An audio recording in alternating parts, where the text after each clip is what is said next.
제가 PD님 만나기 전에 그 시중은행 예금금리를 살짝 체크하고 왔거든요. 최고금리가 2.8%입니다. 지금 사실은 우리 서민들이 느끼기에는 매년 5% 이상씩 올가가 오르고 있거든요. 근데 그렇게 되면 우리 자산은 가만히 있어도 절반씩 계속 매년 복리로 녹고 있습니다. 그래서 이걸 지키기 위해서라도 주식 등 위험 자산을 비중을 늘려야 되는데 개별 종목들은 너무 리스크가 크잖아요. 사실 기업은 망할 수도 있고요. 상장 폐지가 된 경우는 이제 전액을 다 날리게 되죠. 그래서 개별 종목을 좀 더 모아서 아니면 국가 전체 상장사를 사는 그런 지수 추종 ETF가 대안으로 제가 제시하는 건데 S&P 500 같은 경우 이 S&P 500의 대표적인 ETF가 스파이잖아요. 이 스파이에 투자했을 때 최근 5년 기준으로 14%가 올랐습니다. 14%, 28% 이게 아니고요. 14%씩 연평균 복리로 올랐습니다. 그래서 거의 2배가량 올랐는데 그 박스피라고 최근에 주가는 좀 올랐지만 같은 기간 굉장히 수익률이 부진했던 코스피도 5년 평균 9%씩 올랐습니다. 같은 기간. 제가 아까 2.8% 예금 거의 3배 가까운 수익률 차이거든요. 하다못해 제가 좀 실패한 투자로 볼 수 있는 코스피에 투자하더라도 5년 평균 9%니까 그냥 예금에 이제 돈이 잠겨 있을 경우는 사실 안타까운 수준이 되는 거죠. 그래서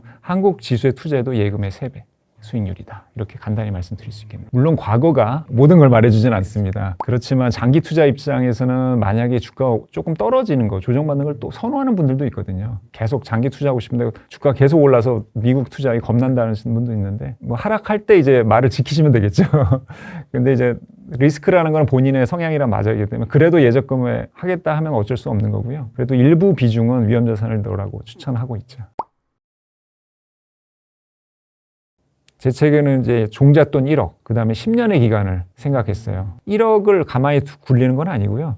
제가 이제 매달 추가로 부어야겠죠. 하락할 때마다 하면 더 기대 수익률이 높아지는 거고요. 배당까지 재투자해서 이렇게 뭐 10억 만들기 아니면 월 현금 흐름 기준으로 월 700만 원 만들기. 연봉 1억이 이제 월 700만 원 정도 실수령이거든요. 미국을 추종하는 양대 ETF죠. S&P 500과 나스닥 100. 500대 기업에 분산 투자하느냐 아니면 기술주, 핵심 기술주 위주의 100곳에 투자하느냐는 이제 투자자 성향에 맡기시면 되고 이거는 우리가 이른바 무위험 자산, 월가에서는 그렇게 표현을 합니다. 왜냐하면 100년 평균은 10% 정도 올랐거든요. 그래서 무위험 자산 혹은 코어 에셋이라고 합니다. 핵심 자산이라고 해요. 이거는 포트폴리오에 일단 기본으로 깔아두고 나머지 성향에 맞게 여러 가지 분산 투자해라 이런 거니까 일단 핵심을 이걸 잡아놓으시면 좀 마음 편한 투자가 되지 않을까요? 그리고 수익률을 높이고 싶으면 좀 추가하면 되는 거니까 일단 코어는 요걸로. 근데 우리나라는 더 좋잖아요. 절세 계좌가 있으니까. 그런 것들을 대체자로 삼아서 노후를 좀 대비하셨으면 좋겠다고. 요즘 같은 상승장이면 나스닥이 S&P 500보다 더 수익률이 좋거든요. 이거는 ETF의 어떻게 보면 기본인데 ETF의 그 종목수가 줄어들면 상승장에서는 유리합니다. 집중되니까. S&P 500은 500곳이잖아요. 러셀 2000은 수익률이 좀 부진합니다. 왜일까요? 2000곳에. 물론 이제 러셀 2000은 조금 적자 기업도 포함되어 있고 이렇긴 합니다. 좀 유망, 미래가 좋을 그런 기업들이 많이 들어가 있거든요. 그래서 어쨌든 무조건 어떤 ETF가 좋다라기보다는 그 경제 상황에 맞게 만약에 지지부진할 경우에는 이제 S&P 500이나 러셀 2000으로 올 거예요. 어떤 수익률의 상대적 지표가. 그렇지만 강한 상승장이 올 때는 나스닥 100이 강할 수밖에 없죠. 주가 상승은 사실은 두 가지 업종이 좌우하는데요. IT는 다 AI로 우리가 표현할 수 있죠. IT랑 헬스케어거든요. 최근에 워런 버핏도 그 미국의 헬스케어 그룹을 매수했잖아요. 그래서 이 두 가지가 어떻게 보면 주가 상승의 견인차인데 ETF에 그런 업종별 비중도 나와 있거든요. 그래서 나스닥은 간단합니다. S&P 500은 금융주, JP 모건, 골드만삭스 이런 것들이 들어가 있어요. 투자은행들. 근데 나스닥 100은 IT에 집중돼 있다고 보시면 돼요. 그래서 나스닥 100은 QQQ, S&P 500은 스파이. 이렇게 양대 산맥으로. 둘 다 하시는 분도 있는데 중첩되는 경우가 많습니다. 그게 싫으시면 이제 배당 가치주를 ETF를 섞으셔갖고 자산을 불려가시는 분들도 많이 주변에 계시더라고요. 최근에는 또 유행이 나스닥 채권 혼합이에요. 이게 사실은 집중 투자 성향 분들은 좀 이해하기 어려운데 나스닥은 굉장히 공격적이잖아요. 주가 상승, 배당은 거의 안 주고. 거기다 채권을 섞습니다. 굉장히 안전자산 채권과 강한 나스닥 100을 섞어서 조금 리스크를 해지하죠. 나는 변동성이 싫어 이러면 채권 혼합형이라고 하거든요. 이거는 IRP 계좌에서 많이 유행을 하더라고요. 거기는 안전자산 비중 무조건 30% 이상이 되거든요. 이거는 뭐 채권 비중이 거의 50% 넘으니까 그냥 이거 하나만 운영하시는 분들도 있더라고요. IRP는 퇴직연금 계좌니까 절대 내 노후와 직결되잖아요. 그래서 절대 잃지 않는 안정 성향을 하다 보니까 그런 수요를 노려서 채권 혼합형으로 나왔습니다. 주가가 강한 주식형 나스닥 100과 QQQ와 이제 채권, 미국 채권, 단기 채권을 합친 거죠. 사실 이 전략은 워런 버핏의 전략이기도 합니다. 90%는 미국 지수에 추정하고 10%는 단기 채권에 투자하라. 이런 유언장에 그렇게 써놨다고 하더라고요. 그래서 어떻게 보면 그런 자산운용사들이 노력해서 그런 것들을 많이 나오고 있기 때문에 즐겁게 공부하시면서 내 성에 맞는 걸 찾아보는 것도 좋을 것 같아요.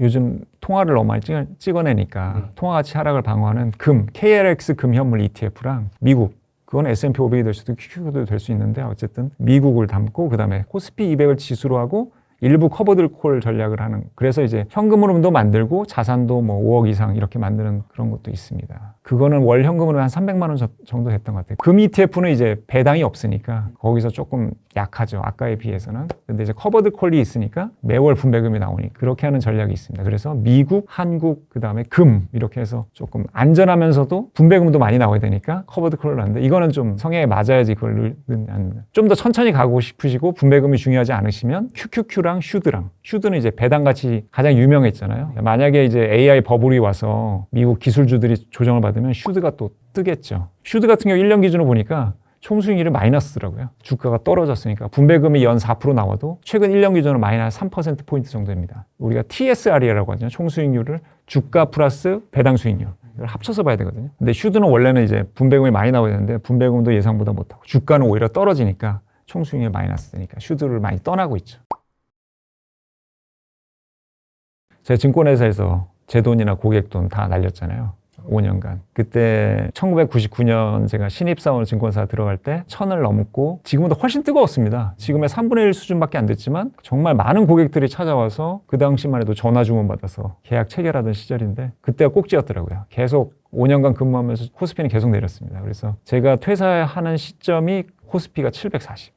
그래서 많이 힘들었고 제 돈 잃는 것보다 이제 고객들 돈 잃으니까 너무 슬프고 일부는 이제 손실도 보전해 드리려고 노력하고 이랬었거든요. 그 이후로 그래서 자연스럽게 분산 투자, 처음에는 이제 종목을 섞어서 이렇게 분산을 하다가 2022년이 힘들었던 것 같아요. 좋은 주식을 담고 뭐 좋은 ETF 담다 보니까 다 IT 위주로 가는 거예요. 그쪽이 좀 재밌고 뭔가 좀 스릴 있는 투자잖아요. 그리고 막 지표나 조사나 애널리스트 분석도 많이 나오고요. 근데 아차 싶더라고요. 왜냐하면 이게 다 같은 방향으로 떨어지더라고요. 이게 견디기 어려워. 이 주식이 분명히 반등할 거라는 확신이 있었지만 계속 내려가니까 같은 방향으로 움직인다는 게, 그래서 이게 내 계좌에 있는 그 자산들 있잖아요. 그거는 서로 화살표가 달라야 되는구나. 색깔이 달라야 되는구나. 만약에 5개에 집중돼 있다면 3개는 오르고 2개는 내리고 이래야지 2개를 살 거 아니에요. 근데 다 오르는 경우에는 이제 매수하기도 좀 부담스럽고 떨어질 땐 같이 떨어지니까 그때부터 2022년 때부터 조금 어느 정도 정립이 된 것 같아요. 반드시 서로 반대 방향의 자산을 담자. 그래야지 마음이 편하다. 일단 월급이 들어오면 일단은 달러로 바꿨어요. 미국 주식을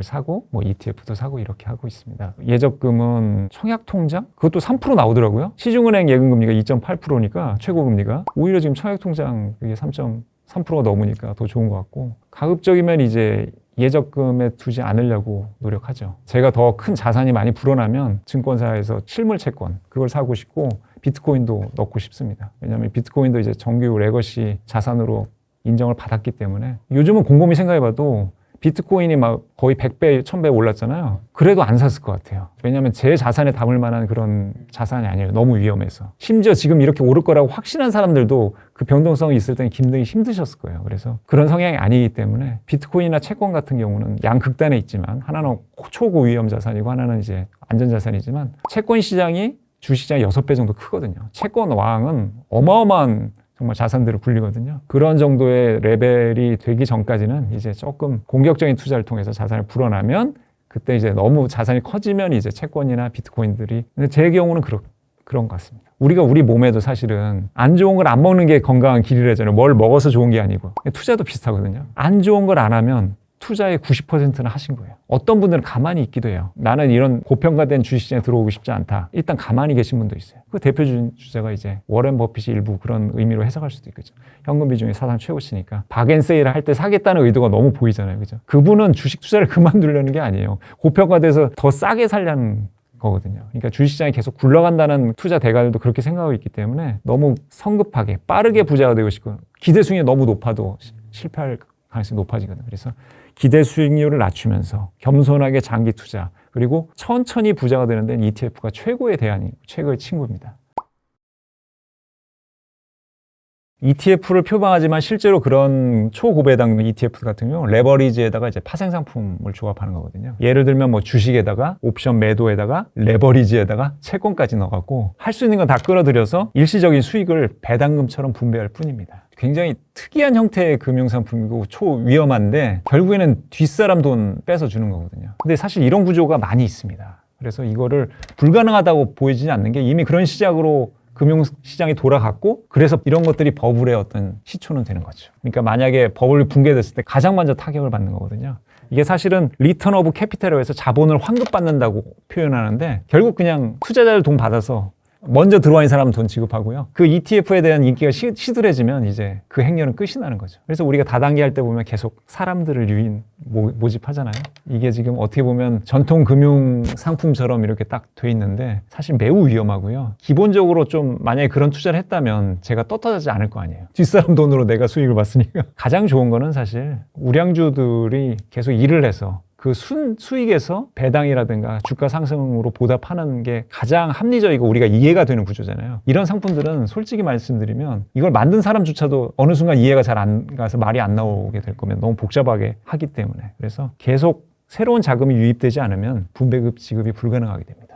배당 투자자들이 또 주의해야 될 게 대박과 분산은 같이 가지는 않습니다. 그러니까 배당을 많이 주는 기업들은 혁신이 좀 부족해요. 애플은 특이하게 자사주를 소각하는 쪽으로 했지만 아마 자사주 소각에 막히면 배당을 많이 줬을 거예요. 혁신이 없다 보니까 그런 식으로 주주를 달래고 잡아두는 거거든요. 배당도 많이 주고 주가도 많이 그런 기업 없지 않습니까? 엔비디아도 배당을 최근에서야 주기 시작하고 배당률 0%대거든요. 워낙 주가가 비싸다 보니까. 그래서 고배당을 원하면서 주가 상승까지 그런 금융상품은 존재할 수가 없습니다. 그거는 사기를 쳐야지 가능한 거거든요. 그런 분들은 나중에 이제 사기에 좀 현혹되기도 쉬운 거고. 그러니까 한쪽은 포기하셔야 되는 게 맞죠. 근데 그렇지만 현대금융 자산운용사들은 계속해서 그런 니즈에 맞는 금융사를 만들려고 노력을 해요. 그래서 허벌콜로 들어온 거니까 너무 색안경을 끼고 보실 필요는 없고요. 그렇다고 이건 안전해라고 생각하시면 또 안 됩니다. 항상 ETF 투자가 좋은 거는 투명한 정보 공유. 공부하기도 참 좋습니다. 마음 편하게 공부하죠. 근데 개별 종목에 올인하시면 그 기업의 CEO가 혹시는 총격을 받지는 않을지 유나이티드 헬스그룹처럼 혹시 뭐 이 기업이 또 뭐 어디 다른 데 인수되는 건 아닌지 뭐 온갖 그런 신경이 많이 쓰거든요.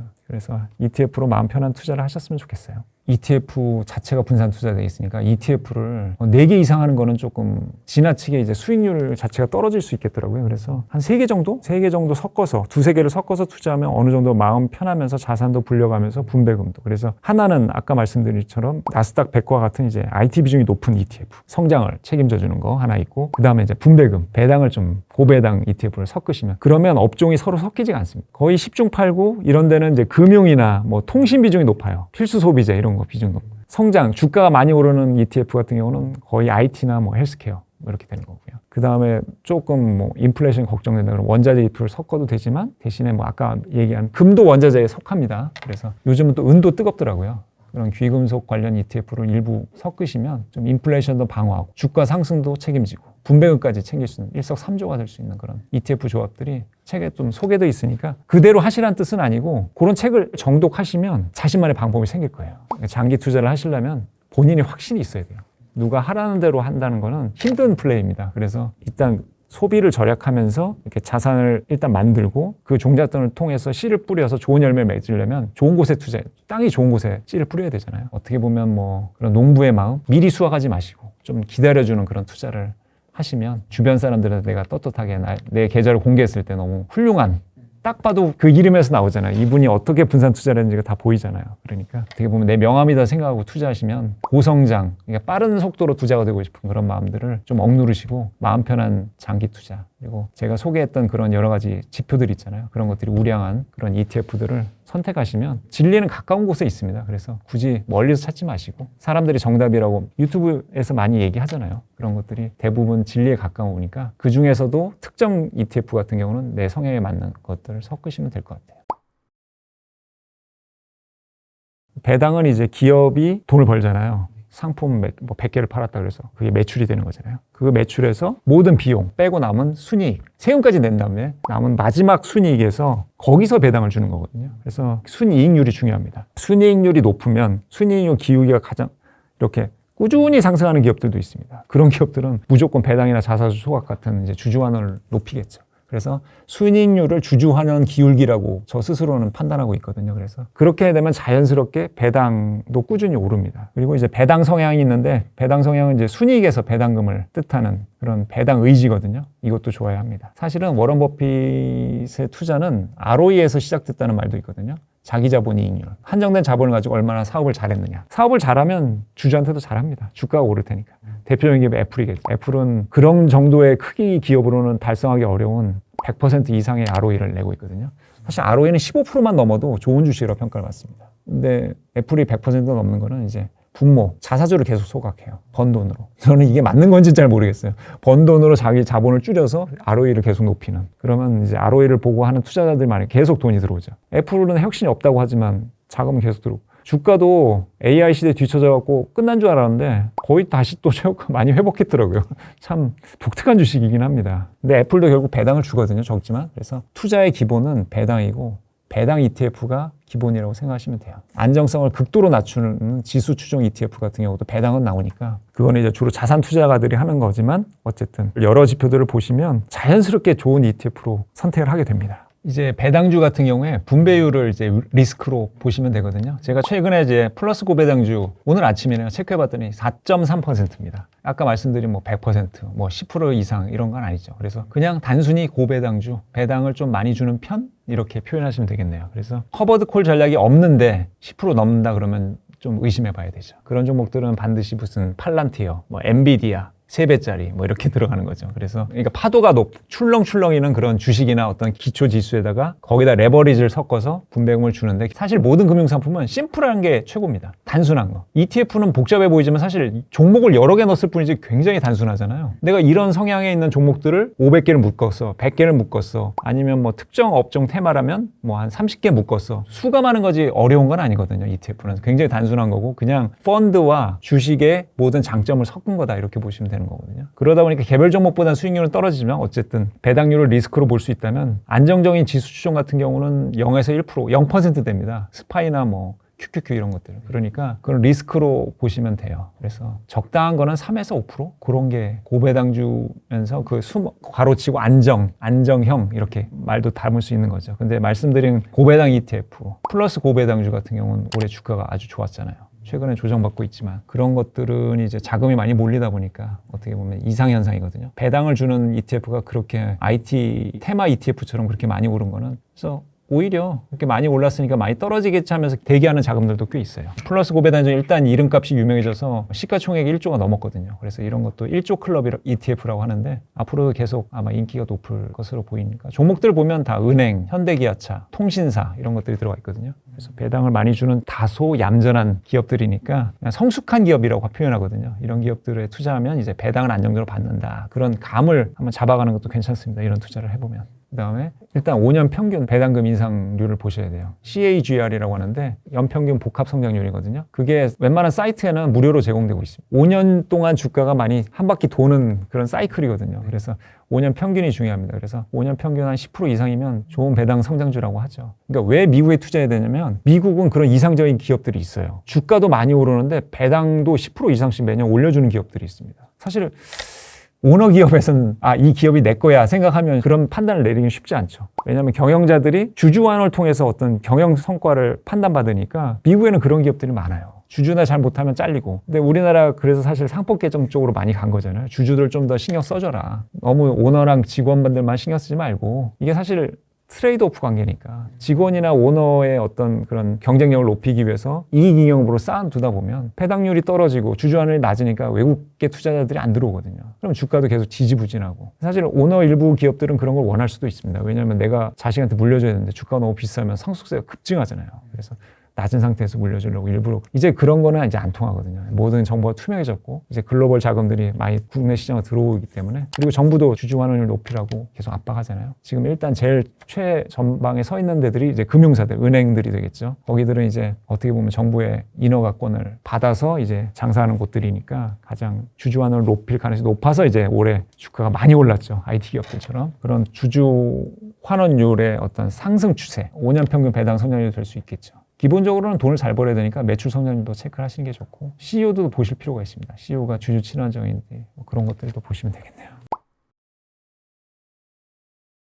이게 투자자들의 요구에 따라 생긴 대표적인 현대 금융 상품이거든요. 보는 시각은 다 다릅니다. 어떤 분들은 일반 투자자 절대 해서는 안 되는 고위험이니까 금융 사기다 이렇게 하시는 분도 있고요. 사실 날카로운 칼끝이 날카로워서 위험하긴 하지만 내가 검술에 능하면 좀 어느 정도 휘둘러도 된다 이렇게 생각하시는 분도 있는 것 같아요. 저는 그 중간 정도로 생각을 하는데 저는 일부 ETF 커버드 콜 전략은 실제로 보유하고 있거든요. 왠지 이걸 설명하려면 보유해야 될 것 같은 강한 그 느낌이 들더라고요. 그래야지 그걸 보유하지 않고 그냥 단순히 상품 소개만 하는 것은 조금 그 책임에서 벗어나 있는 것처럼 보여서 어쨌든 그 커버드 콜 ETF의 장점은 매달 분배금을 지급할 수 있다는 장점 때문에 많은 자산운용사에서 출시를 했잖아요. 그리고 그 옵션 프리미엄 같은 경우는 지금 세금을 안 내기 때문에 현재 기준으로는 그런 거니까 매달 더 많은 배당을 원하는 투자자에게 제시한 어떤 자산운용사의 대안이거든요. 이런 커버드 콜은 기초지수를 보유한 상태에서 콜옵션 매도 전략을 취합니다. 그래서 만약에 가격이 하락한다 했을 때는 분배금이 나오잖아요. 그 콜옵션을 매도했으니까. 그래서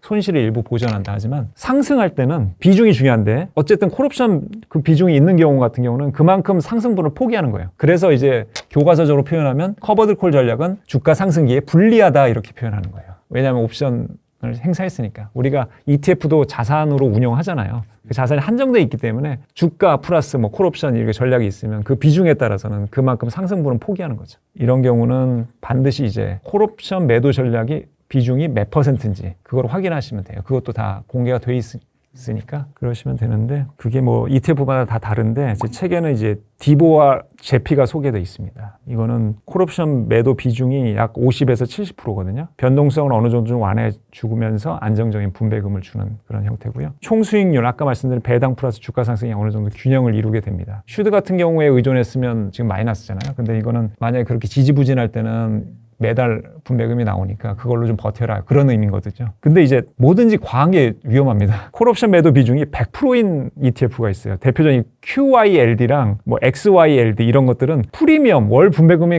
눈이 휘둥그레지면 많이 나옵니다. 그러나 상승장 수익은 그냥 포기하겠다는 얘기거든요. 내가 매달 받아서 주가가 뭐 2배 올라도 아무것도 없죠. 사실 2배 오른 거에 비해서는 너무나 분배금의 수준이 좀 불만족스러울 거 아니에요. 그래서 장기적인 총 수익률은 낮다 이렇게 생각하시면 돼요. 그래서 TSR이 중요합니다. 총 주주 수익률. 주가 상승도 어느 정도 되면서 분배금이 꼬박꼬박 나오는 게 있는데 이걸 좀 이해하셔야 돼요. 근데 이해가 안 되면 커버드 콜하면 겁부터 내시거나 아니면 과도하게 집착하거나 모든 자산을 커버드 콜에 올인. 그러면 이제 분배금은 나오는데 주가는 안 올라가고 나중에 보니까 장기 수익률이 그 S&P 추정한 그 QQQ나 스파이 산분보다 떨어지는 거예요. 저 사람 자산 저렇게 많이 들었는데 나는 매달 반 분배금이 나와서 좋았는데 사실 그걸 재투자하지 않았으면 수익률 차이가 자산 차이가 급격하게 벌어지겠죠 매년. 사실은 ETF 적은 오히려 ETF거든요. 더 참신하고 더 매력적인 게 나오면 그 ETF에는 자금이 말라가요. 그러면 분배금을 못 줄 수도 있는 거잖아요, 결국에는. 그죠? 뭐 슈드나 이런 것들은 뭐 워낙 글로벌 자금들이 많이 들어가 있어서 그런 걱정은 없겠지만 어쨌든 이런 국내에서 이렇게 공격적으로 나오는 것들은 다음에 나올 애보다 매력적일지도 좀 생각해 보셔야 돼요. 그래서 기초 지수가 너무나 좀 뭐 개별 종목에 올인돼 있다든지 어떤 특정 테마 ETF 그런 것들을 피하시고 지수 추종하는 것이 조금 안전하죠. 지수 추종이 좀 안정성이 있잖아요. 근데 거기다 커버를 일부 섞으면 지수가 만약에 급락했을 때 그래도 분배금을 좀 해서 손실을 일부 보전하는 거니까 그런 식으로 덜 손해보겠다 이런 의미로 하시면 기대 수익률을 좀 낮추면 모든 투자는 좀 마음이 편합니다.